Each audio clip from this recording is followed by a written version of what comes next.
palaki na yung community. Ano Yes. masasabi mo sa mga gusto ng mag-Hyrox at na-encourage na mag-Hyrox? Parang itong friend natin. Actually, nakita na namin na lalaki yung Hyrox sa buong mundo.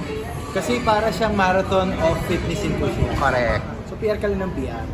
Ngayon, para sa mga gusto mag-Hyrox, for now, you can only access it by registering sa abroad. But, as far as I'm concerned naman, na pag-usapan or narinig ko na Hyrox will be in the Philippines, I think the soonest is next year.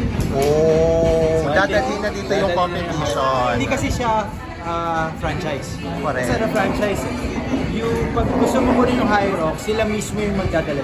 Oh. Hindi siya yung franchise mo. I think that yun lang yung nagpapatagal. Kasi mataas ang requirement ng Hyrox sa venue. Correct, It has to be correct. big. And sa labas ng venue, it has to be accessible hotels. Lalaban ka ba sa next? May Milan.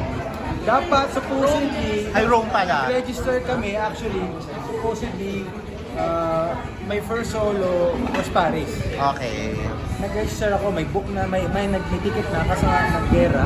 Oh. Tapos, So, ayaw nyo i-risk? Ayun, may risk.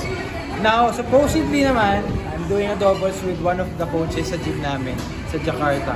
But since I have to go and may papasok na shoot ng pelikula, probably Ang urong na naman. But now, parang halos kami, magkausap kami ni Sue Ramirez kahapon.